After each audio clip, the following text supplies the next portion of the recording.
Hello everybody, welcome to the channel Robert Risk Chess. And first of all, I would like to thank you all for watching the very first video yesterday of game 1 of the World Championship match between Jan Nepomniachtchi and Ding Liren. I'm overwhelmed with all your reactions, with the positive feedback, and I definitely would like to grow the channel, and for that I need to count on your support. So please do subscribe if you haven't done yet.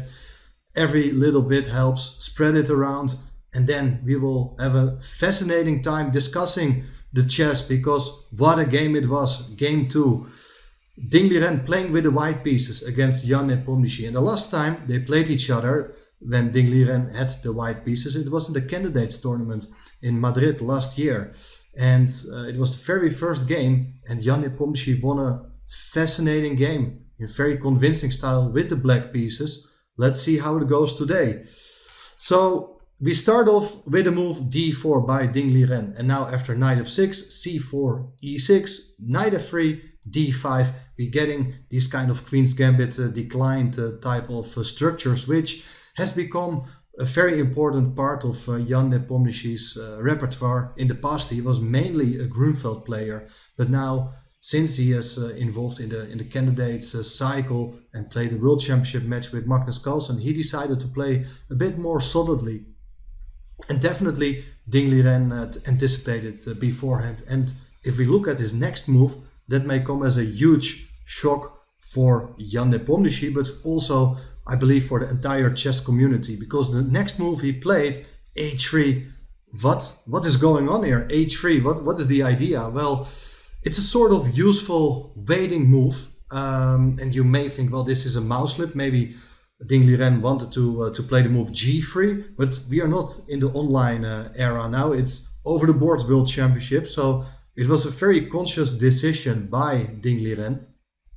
But what is the idea? It's a sort of waiting move. I don't think the idea is to go for a quick g4. That's really weakening, although there are players who would like to play in such a fashion.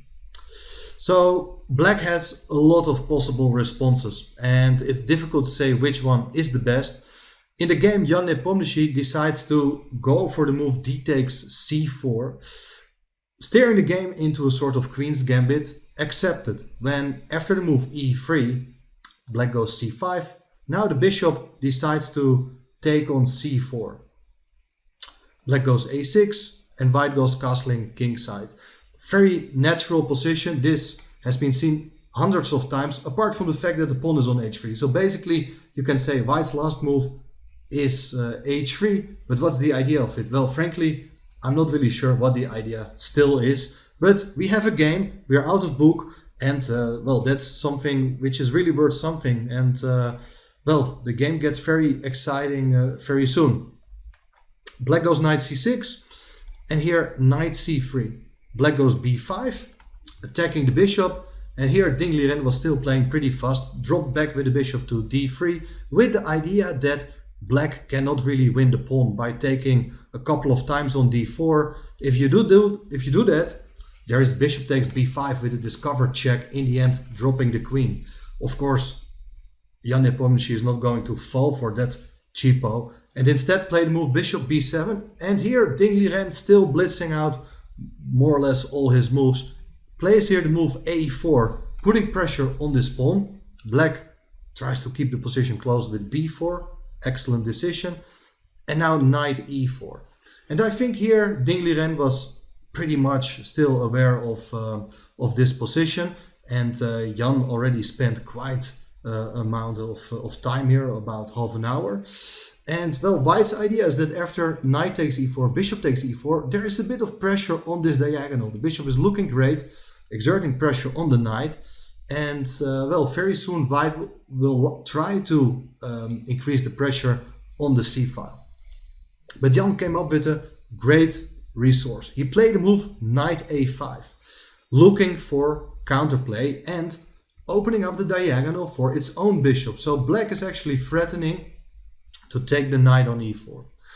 I think here Ding Liren started to think, and his next move is probably not the best one. He may have considered knight takes c5 instead, and after bishop takes c5, d takes c5, he is a pawn up for the moment. But after knight d7, followed by rook c8 for instance, black will regain the pawn with quite some active play. The knights are not bad at all, they can nicely work together, while the bishop pair of white doesn't excel yet in such position.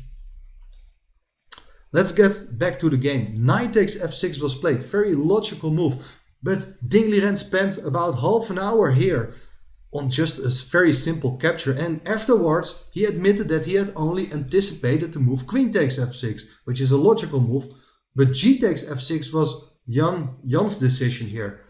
Why this is so special? Well, by recapturing with the pawn, black accepts the weakening of its kingside structure, but at the same time he opens up the g file for its rook, and together with the bishop there are definitely some chances to try to play for an attack against the white king.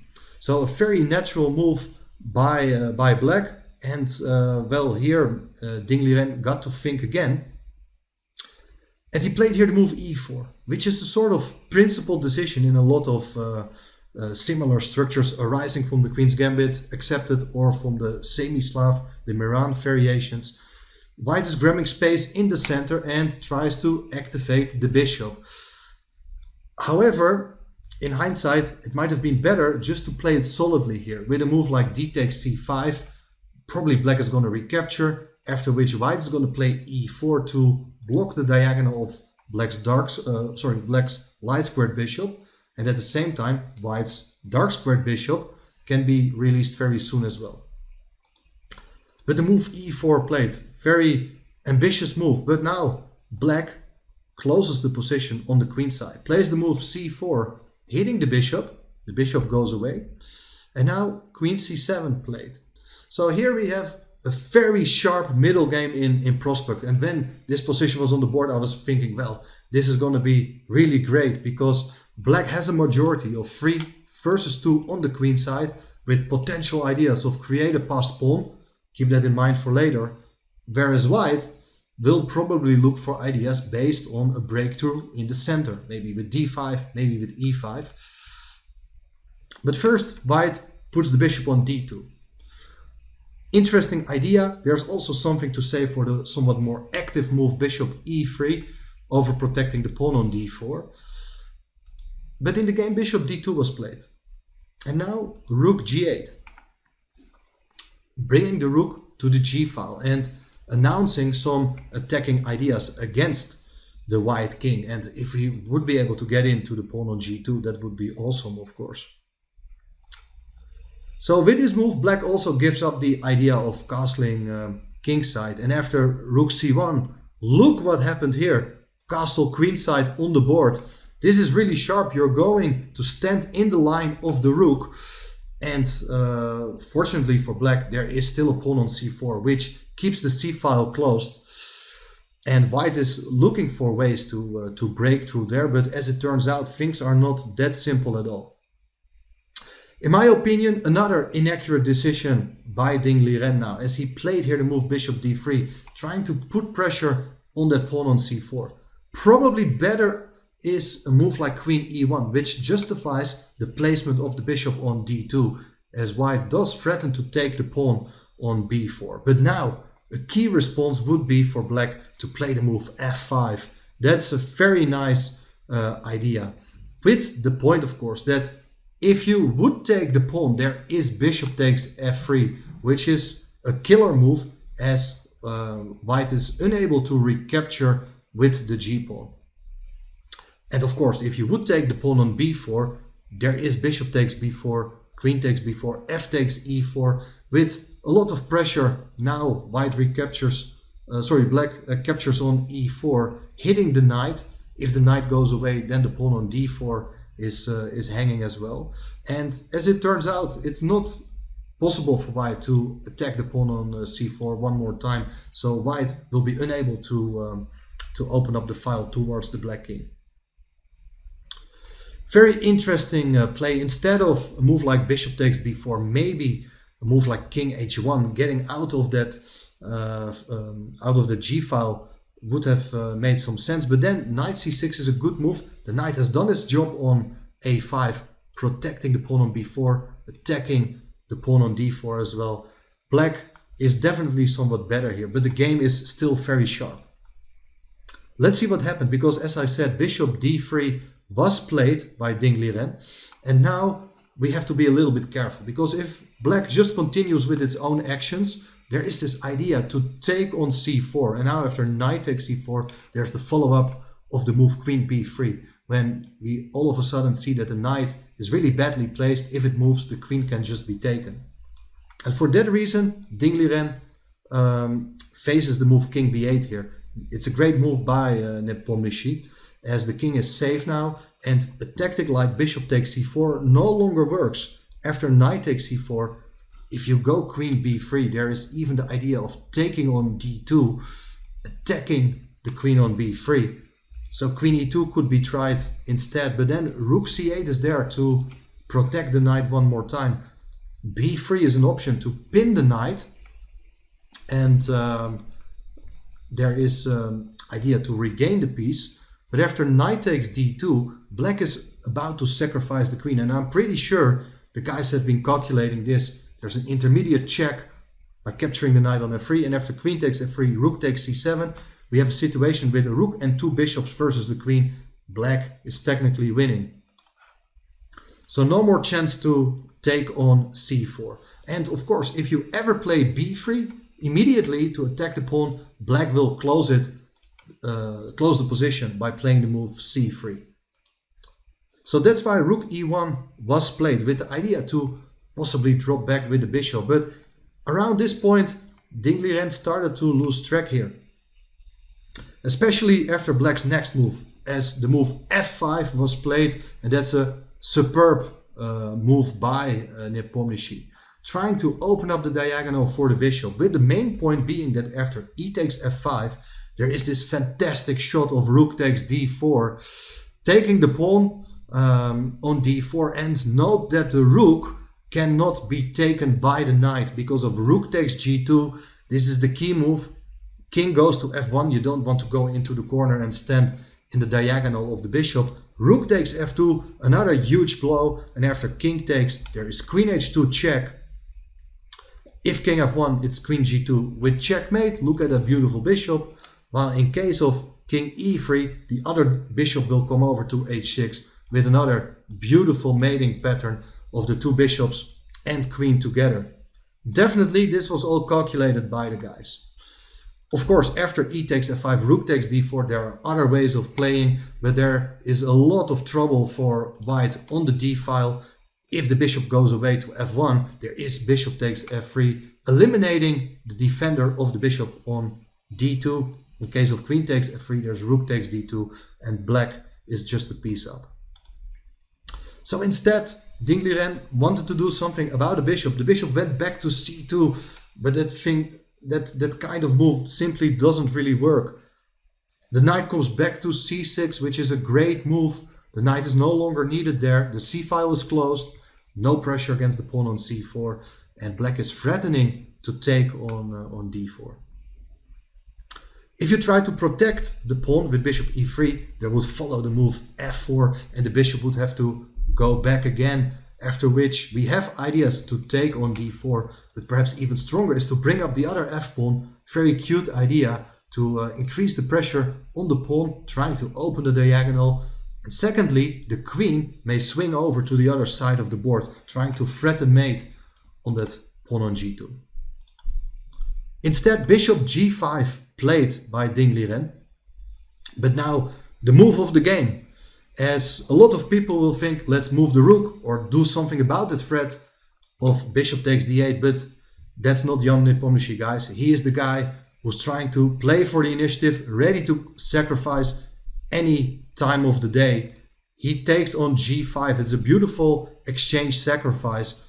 After knight takes g5, there is knight takes d4. Black does get one pawn for the exchange, but tremendous piece play. There is a potential discovered attack by the knight, but apart from that, I also don't really know what white is able to do here. There are hardly any useful moves here for white, which are not losing material. Queen h5 getting out of the d file makes a lot of sense, and white is threatening the pawn on f7. So we go f6, attacking the knight. The pawn on e6 is still defended by that wonderful knight on d4. And if you would take a pawn on h7, for instance, we don't really care about that pawn. We would go bishop c5, and after taking the pawn on f6, there would follow queen f4, and all black's pieces are now directed at the white king. This position is really, really bad, and white has huge difficulties defending against possible threats against the pawn on f2.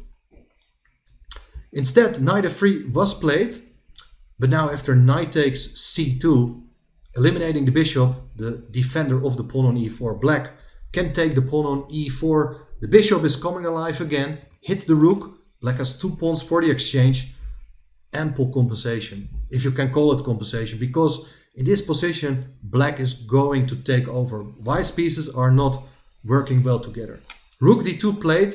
Just one little thing here, you shouldn't go for the exchange of rooks, and of course Jan Nepomniachtchi didn't do that. The main problem of this move is that now everything is hanging. Particularly knight takes e4 is a threat, but also by exchanging the rooks, the queen is able to infiltrate now into black's position with a move like queen e8 check. That's why black ignored the idea of exchanging rooks and just developed its bishop to d6 to block the d file. And now there's a huge problem, because with this move black actually also creates a threat. If you would play something like rook c1 trying to stop that c pawn, there is bishop takes f3. Nice idea to eliminate the defender of the rook, because after queen takes f3 there is bishop to h2. With a discovered check we are winning the rook on d2, and black remains a piece up. For that reason king h1 was played, getting out of that bishop h2 check. But then the other problem is becoming apparent as the c pawn has been mobilized now. It's threatening the rook, and after b takes c3, b takes c3, well, you gotta do something with the rook, but there's hardly any good square. If the rook stays on the second rank, for instance, we play c2, threatening to queen the c pawn. And if you protect that with queen h6 to cover the promotion square, there's bishop f4 with a double attack on the queen and controlling the c1 square. Queen takes f6, c1, queen, and it's just game over. For that reason rook d4 was played, but that also doesn't stop the c pawn. The c pawn is one square away from getting promoted. White played here the move queen h6, and well, Liren spent a lot of time, was in time trouble, had about 2 minutes left to reach move 40.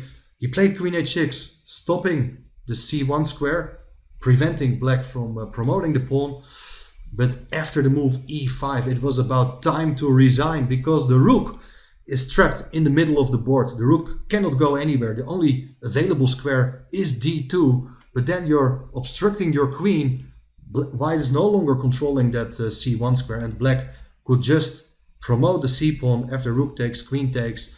It's just a full extra piece for black, and that's something we rarely see at the highest level. There's no need to play on there. It's just absolutely game over. So black won in 29 moves. What an incredible achievement. And we have a deja vu of that fantastic game in the candidates tournament last year, in which Jan Nepomniachtchi in his black game against Liren also totally crushed his opponent in a kingside attack. So Jan Nepomniachtchi takes the lead. It's 1.5-1/2, and that's well, not really surprising, but he does it in a very convincing way. In both games he has been pressing. In the first game he was able to surprise his opponent with a nice little idea in the opening, had some long-term pressure. In this game he got surprised in the opening, but he managed to fight back and win with the black pieces in only 29 moves. I thought that was really spectacular. I hope you enjoy this game as well. And what do you think for the remaining games? Tomorrow we have a rest day, but after that, what do you think is going to happen? Is Liren able to bounce back? As for the moment, it seems that he is really struggling with his form. He is not calculating well. He's making serious mistakes. His opening idea didn't pay off at all. So I'm really curious to see if the Chinese is able to get back into the match. Let's see what happens after the rest day. Thanks for watching. Bye bye.